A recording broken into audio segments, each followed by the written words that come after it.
शादी के बाद यदि आपका साथी आपको छोड़ के अलग रहने लगता है और आप उसे कानूनी तरीके से अपने पास बुलाना चाहती हैं तो इसके लिए आप हिंदू मैरिज एक्ट के सेक्शन 9 का केस करते हैं। और यदि किसी शादीशुदा महिला पे उसके पति और पति के रिश्तेदारों के द्वारा हिंसा किया जाता है तो ऐसी स्थिति में आईपीसी के सेक्शन 498A में सजा का भी प्रावधान किया गया है। तो आपने ये बात तो जरूर ही सुनी होगी कि यदि पत्नी ने 498A का केस अपने पति के ऊपर किया है और ऐसे में पति पत्नी से पहले जाके सेक्शन 9 का केस कर देता है तो पति का पक्ष मजबूत होता है और पति का बचाव होता है। तो नमस्कार मित्रों, मेरा नाम है आदित्य, आप देख रहे हैं एडवोकेट आदित्य यूट्यूब चैनल। आज के वीडियो में मैं आपसे बात करने वाला हूँ कि यदि आपकी पत्नी ने आपके ऊपर 498A का केस किया है और ऐसे में आपने सेक्शन 9 का केस पहले ही कर दिया है तो क्या इससे आपका बचाव होगा और आपका पक्ष मजबूत होगा या नहीं।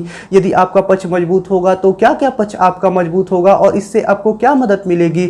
और अगले वीडियो में मैं आपको बताऊंगा कि यदि आपने सेक्शन 9 का केस किया है तो 125 CRPC यानी मेंटेनेंस के केस में आपको इसका क्या फायदा मिलेगा। आज मैं आपको सिर्फ बताने वाला हूं कि 498A के केस में आपको सेक्शन 9 के केस का क्या फायदा होता है। तो चलिए वीडियो को शुरू करते हैं।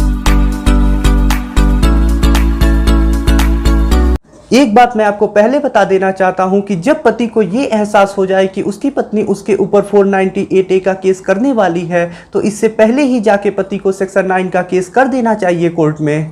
आप जितना पहले ही सेक्शन 9 का केस करेंगे 498A के केस के पहले, आपको उतना ही ज़्यादा इसका लाभ देखने को मिलेगा। यदि आपकी पत्नी ने 498A का केस कर दिया है और उसके बाद यदि आप सेक्शन 9 केस करते हैं तो आपको उतना लाभ इससे प्राप्त नहीं होगा। लेकिन मैं आपको एक और बात बता दूं कि यदि आपने अभी तक सेक्शन 9 का केस नहीं किया है और आपकी पत्नी ने आपके ऊपर 498A का केस कर दिया है, ऐसी स्थिति में बाद में भी जाके आपको सेक्शन 9 का केस जरूर कर देना चाहिए। इससे आपको उतना तो लाभ नहीं, लेकिन फिर भी आपको इससे बहुत सारे लाभ प्राप्त होते हैं। तो मैं तो अपनी तरफ से ये रिकमेंड करूंगा कि अपनी पत्नी के 498A के केस करने से पहले आपको जाके सेक्शन 9 का केस कर देना चाहिए। पति का सेक्शन 9 करने से सबसे पहला फायदा ये होता है, जो सबसे बड़ा फायदा होता है कि पुलिस उसे परेशान नहीं करती है बेवजह। जब पत्नी अपना कंप्लेन जाके पुलिस स्टेशन में करती है अपना FIR दर्ज कराने के लिए, ऐसी स्थिति में पुलिस पति को फोन करके बुलाती है थाने पे। जब पति जाता है तो उसके पास एक सबूत होता है कि वो अपनी पत्नी को अपने पास रखना चाहता है, इसके लिए उसने कोर्ट में केस भी कर दिया है। ऐसी स्थिति में पुलिस पति को परेशान नहीं करती है बेवजह ही। एक और कारण है जिसकी वजह से पुलिस आपको परेशान नहीं करती है। यदि आप सेक्शन 9 का केस किए हैं, पुलिस ये बात समझ जाती है कि अब ये मामला कोर्ट में जा चुका है, हमारा इसमें कुछ बस चलने वाला नहीं है। और पुलिस ये भी बात समझ जाती है कि पति का संपर्क अब वकील से हो चुका है और पति ने और भी जानकारियां जुटा ली है इस केस के बारे में। तो जिसके पास जानकारी होती है पुलिस उसे बेवजह उलझना नहीं चाहती है। इस कारण से भी पुलिस आपको परेशान नहीं करती है। सेक्शन 9 का केस करने से आपके पास एक बहुत बड़ा सबूत हो जाता है इस बात का कि आप वास्तव में अपनी पत्नी को अपने साथ रखना चाहते हैं। मान लीजिए आपने केस नहीं किया है और आप पत्नी को वास्तव में अपने पास रखना चाहते हैं, लेकिन इसके लिए आपने किसी प्रकार का कोई केस नहीं किया है। ऐसी स्थिति में आप कोर्ट में जाके क्या सबूत लगाएंगे। सिर्फ आप कह देने मात्र से कोर्ट में कि मैं अपनी पत्नी को अपने साथ रखना चाहता हूं तो ये थोड़ी ना हो जाता है। कोर्ट सबूत मांगता है और सेक्शन 9 ऐसे ही स्थिति में बहुत बड़ा सबूत बन जाता है पति के लिए इस बात का कि वो वास्तव में अपनी पत्नी को अपने पास रखना चाहता है। सेक्शन 9 का केस एक जमानत का भी आधार बनता है। 498A के मामले में पति को और उसके रिश्तेदारों को जिसके जिसके नाम को भी पत्नी ने केस में डाला होता है सबको जमानत करानी होती है। ऐसी स्थिति में सेक्शन 9 का केस यदि आप किए हैं तो आपको इसका लाभ देखने को मिलता है और आपको जमानत में भी मदद मिलती है।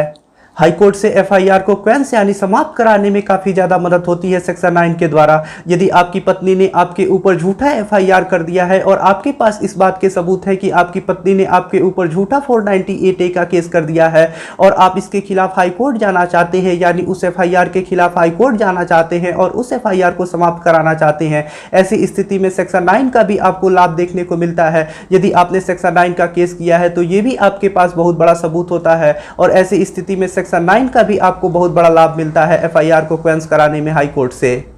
सेक्शन 9 का केस बिगड़े हुए रिश्तों को सुधारने की एक पहल होती है। आज के समय में कोई किसी अन्य के मामले में नहीं पड़ना चाहता है। पहले ये होता था कि यदि कोई पारिवारिक मामला बिगड़ता था तो ऐसी स्थिति में रिश्तेदार और अन्य बड़े लोग मिल बैठ के आपस में समझ बूझ के उस मामले को सुलझा लेते थे और सब कुछ सही हो जाता था। लेकिन आज का समय ऐसा आ गया है कि कोई किसी के मामले में नहीं पड़ना चाहता और कोई ऐसी स्थिति में समझौता या पंचायत नहीं करना चाहता है। तो ऐसी स्थिति में आपको कोर्ट ही जाना होगा और कोर्ट में जाके सेक्शन 9 का ही केस करना होगा। सेक्शन 9 के द्वारा बहुत सारे ऐसे बिगड़े हुए रिश्ते भी सुधर जाते हैं और पति पत्नी एक साथ रहने भी लगते हैं। इसीलिए सेक्शन 9 का भी प्रावधान किया गया है। ये बिगड़े हुए रिश्तों को सुधारता है। सेक्शन 9 का केस पति के द्वारा कर देने का ये बहुत बड़ा एक फायदा होता है कि जैसे आपकी पत्नी ने आपके ऊपर 498A का केस किया है, उसके बाद आपको 498A की तारीखों पे जाना होगा, वकील करना होगा, आपके पैसे खर्च होंगे। तो ऐसी स्थिति में यदि आपने पत्नी के ऊपर सेक्शन 9 का भी केस किया है तो पत्नी को भी इसी बात से गुजरना होगा, उसे भी कोर्ट की तारीखों पर आना होगा, वकील करना होगा, रुपये उसके भी खर्च होंगे। ऐसी स्थिति में पत्नी भी परेशान होंगी। तो समझौता का इससे बनता है और यदि पति और पत्नी दोनों परेशान होते हैं तो जल्दी इससे समझौता हो जाता है।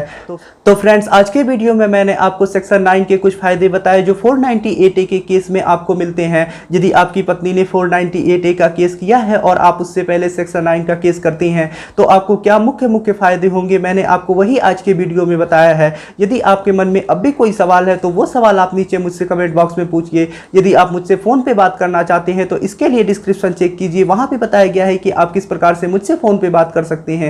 यदि आपको वीडियो पसंद आया हो तो वीडियो को लाइक करें, अपने दोस्तों के साथ शेयर करें और यदि आप चैनल पे नए हैं तो चैनल को सब्सक्राइब करके बेल आइकन को दबाएं। मिलते हैं नए वीडियो के साथ अगले दिन, तब तक के लिए जय हिंद, जय भारत।